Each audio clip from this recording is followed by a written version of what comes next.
Alas 5:15.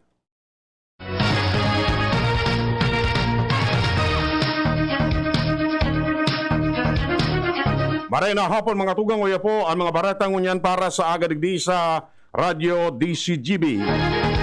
Mga baratang maruluwa sa aga sa mga dyaryo nasyonal. Enot sa PBN DCGB. Sa mga baratang unyan para sa aga. Mas maging maingat asin magdangog sa mga patanid. Inang pangapudan ka National Disaster Risk Reduction and Management Council sa publiko sa ampangkan piglalauman na posibleng epekto kan bagyong Kiko oras na magrapado ini.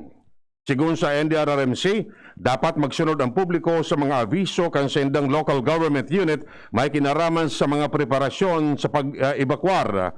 Base sa abiso kan pag-asa, pwedeng maging super typhoon ang bagyong Kiko. Katakod kini inabisuhan man kan NDRRMC ang mga local NDRRMC na ipautob ang mga preparedness measure base man sa protocol kan Oplan listo. Sinabi ni Presidente Rodrigo Duterte na siya mataram sa publiko ninduang beses kada semana tanganing matawanin asigurasyon ang mga namamanuaan na ang fundo kan gobyerno nagagamit nin tama sa taho kan COVID-19 pandemic.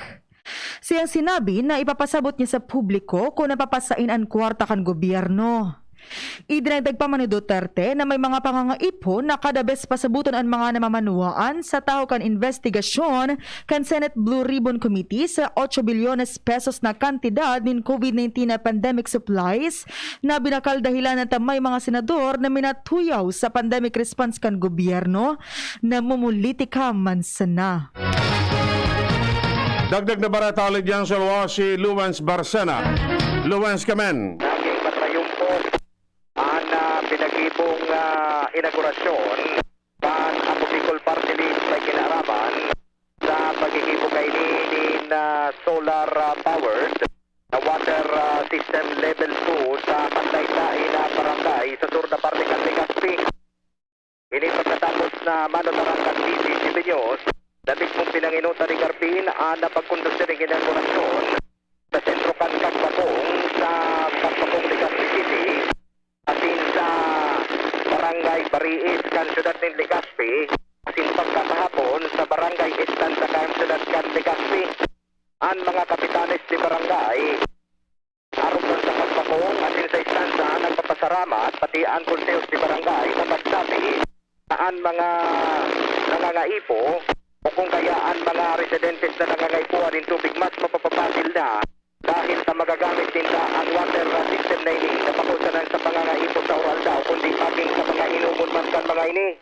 Sigun kay Garbin magpapadapos ang siring na programa asin sa aga magkakaigwan na naman ng alikorasyon sa Sinto Malangga Panataysan na kung sain saro man ito sa mga nabenepisyaran asin na ipinangako man ni Garbin Pasinda ni Congressman Santico na po Bicol Party List magpapadagos na makonsusir at mahanap ng iba pang pundo ngani na malandok ang kada sityos ng mga barangay sa sur na parte sa urog na nangangaipuan sa tubig na kung manunotaran ang mga tao sa sur na parte lagang nagagaramit ng tubig at nagkukuruwa ng mga source ng tubig kung bako mabakal, mapasiring sa mga bubon, mahararok sa mga ararayong lugar na nagpapadelikado pa sa indang kaligtasan.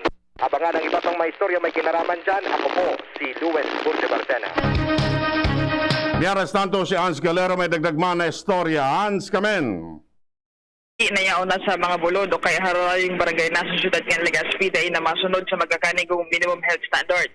Inian na sinabi ni Alcalde Noel Rosal sa iyang pagbisita sa nagkapirang mga sur na barangay hindi sa syudad ng Legazpi kung sa iyang sinabi na dapat man kiraray na magpasiguro ang mga residentes kat mga haratayong barangay sa syudad may kinaaraman sa virus na COVID-19. Sinabi ni Rosal na sabot niya kung natalay na nag-face mask ang nagkapira sa bulod dahilan sa diit naman sanaan mga peso ng yaon dyan at lagad kung mapasiring sa sentro dapat na pasiguruhon man ang pagsunod sa minimum health standards lalo pa ngunyan na tigbabantayan ang Delta variant at iba pang variants of concerns kan COVID-19. Dagdag na bareta, Ans Galero, DCGB.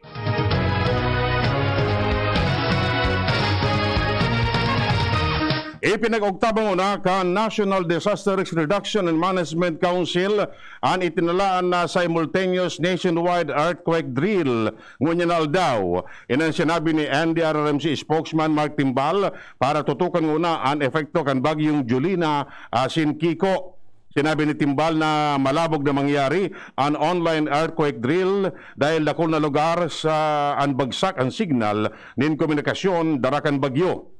Siniguro ni Timbal na daing nagpapabaya ang ahensya sa mga preparasyon para sa pigdalauman na the big one. Ang makusugon na magnitude 7.2 na linog posibleng tumama sa Metro Manila asin kataraning na probinsya. Inatake giraray ni Presidente Rodrigo Duterte ang Senate Blue Ribbon Committee sa tao kan ginigibo ka ining investigasyon manunungod sa multi-bilyones pesos na kantidad ng COVID-19 na pandemic supplies na binakal kan gobyerno. Kinastigo niya si Senador Richard Gordon na pamayo ka na sabing committee asin inapod niya ining adversarial. Siyang sinabi na sa paghiling niya kalaban si Gordon. Idinagdag pa man ni Duterte na si Gordon na minaaktuar bilang huwes asin prosecutor. Siya tinawanin doon na anong totoo ang maluwas sa investigasyon. Gigibuon kan gobyerno na 80 sa 90% ang target na bilang kan mga Pilipinong mababakunahan kontra sa COVID-19. Sigun kay Vaccine Czar Carlito Galvez, ang primerong target na 70% bakuna sufisyente para makamtan ang herd immunity dalan sa patakot kan Delta variant. Sinabi pa ni Galvez na pipirito ninda na mabakunaan ang 77 milyones na mga Pilipino sagod sa katapusan kan presenting taon. Target naman na maabot ang 90% herd immunity sa nasyon sa primerong quarter kan 2022. Kadatos hali sa National Task Force Against COVID-19, uminabot na sa 35,838,964 doses ng bakuna ang naitudok na sa bilog na nasyon kung saan sobra sa 15 milyones na Pilipino ang fully vaccinated na laban sa COVID-19 mantang 20.8 milyones naman ang nakaresibi naman kan primerong dose ng bakuna. Sinabi ni Presidente Rodrigo Duterte na takot si Senadora Richard Gordon na maging issue ang Philippine Red Cross sa investigasyon kan Commission on Audit. Ang pahayag ni Duterte sa taho kan investigasyon kan Senate Blue Ribbon Committee manunungod sa 8 bilyones pesos na kantidad nin pandemic supply na binakal kan gobyerno hali sa sadit na kumpanya na Farmally Corporation na sa diri nin mga inchik. Sinabi ni Duterte na takot si Gordon na ma-audit ang PRC dahil ang takadakol man ang mga atraso kainipon pa kan mga nakaaging taon. Siyang tinawanin doon na dahil ng panahon si Gordon na matakupan ang gabos na mga atraso kaini. Dapat pabayaan kan gobyerno ang mga local government units na magdesisyon sa pagpapatob kan quarantine classification sa sendang mga nasasakupan na lugar. Ini ang sinabi ni Deputy Speaker asin Manila Representative Benny Abante. Dalanta mas aram kan mga LGU ang nangyayari sa sendang mga nasasakupan na lugar. Ang rekomendasyon na ini ni Abante resulta man kan paborobagong community restriction sa NCR. Inagad man kan kongresista sa Interagency Task Force na tugutan ang Metro Manila mayors na magtabangan asin magdesisyon para sa solamenting quarantine measures. Inako kan Department of Budget and Management na ang fundo kan Department of Health para sa 2022 dapat magkaigwanin adjustment tanganing mataparan ang mga bakuna sa COVID-19 para sa mga minor de edad na di man kasabay sa proposal. Sinabi ni Budget Officer in charge Tina Rosemary Kanda na ang fundo para sa pagbakuna sa mga minor de edad di man kasabay sa 2022 DOH budget kan ini ipreparar kan Abril.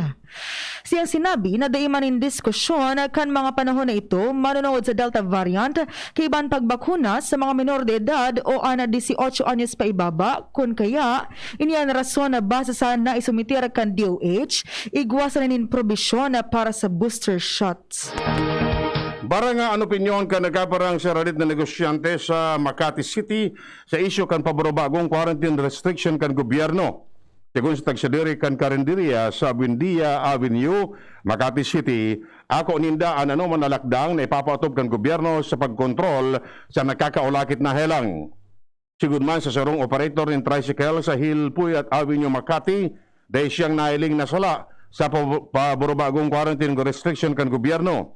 Kalado man kan registry kan pwesto nin ukay-ukay na nagsayumang magampang sa kamera, pigluwas kani ang siyang raot nin buot sa pagresponde kan gobyerno sa pandemya. Sinabi niyang banta ni Marhay ang na pinagkakadalinsyahan kan nagkaparang opisyal nin gobyerno ang pandemic. Sinabi ni Vaccine Czar Carlito Galvez na papalangkawan kan Pilipinas ang COVID-19 vaccination target hali sa 70% pasiring sa 90% tanganing makamtanan herd immunity sa masunod na taon. Siyang sinabi na ang herd immunity pwedeng nasa pagultanan kan 80 asin 90% sa 110 milyones na populasyon ka nasyon o nasa 90 milyones ka tao. Idinagdag pa man ni Galvez na dahilan na sa Delta variant, kinakaipuhan na ilang sa 80 hasta 90% base sa pahayag kan mga eksperto para matauanin proteksyon ang populasyon. Inagad ni Rizal Representative Fidel Nograles na matauanin ayuda ang mga pamilyang apektado sa ipapautob na granular lockdown. Sigun kay Nograles, suportado niya ang nasabing lockdown na nagbabalanse sa public health asin ekonomiya. Kung ikukumparar sa maiwasan na enhanced community quarantine, dahil nakaipuan ng dakulang kantidad para sa ayuda sa implementasyon kan granular lockdown asin mas diit ang nabariya kani sa dalagan ka negosyo asin trabaho. Nagdalao man si Nograles na magiging hands-on ang mga medical experts sa pagtataonin awiso asin giya sa LGU sa pag-aram ng mga lugar na ipapaararam sa granular lockdown. Sa paagi kan targeted quarantine approach nini, mas may sentro ang grabing pangangaipong lugar ang manpower asin rekursos kan gobyerno. 422 ang bagong naibaret ang mga pulis na tinamaan ng COVID-19 sa Pilipinas. Sinabi kan PNP Health Services na nasa 30 sa 23 na ang konfirmado ang kaso ng COVID-19 sa lado kan pulisya kung sa 2,501 kaini ang mga aktibong kaso. Sa indang sinabi na 174 naman ang mga pulis ang narahay sa siring na helang. Dahilan kay niya, nasa 33,714 ang total recoveries samantang daiman na irehistro ang bagong nagadan. Bilang resulta kay niya, mantenido pang nasa 108 ang bilang kan mga pulis na nagadan na darakan COVID-19. Iyan mga tugang detalles kay mga bareta ngunyan para sa agad sa Radio DCGB. Sa pagarakan mga pagariba, Manito Tanya sa lado teknikal. Kami po nagatod kan bareta. Ako po si Francia May Boras. Ako man po si Edwin Peralta nagsasabing mabalos kan siya nung pagantabay. Bear Brand Jr. Para sa 1 to 3 years old. May new formula.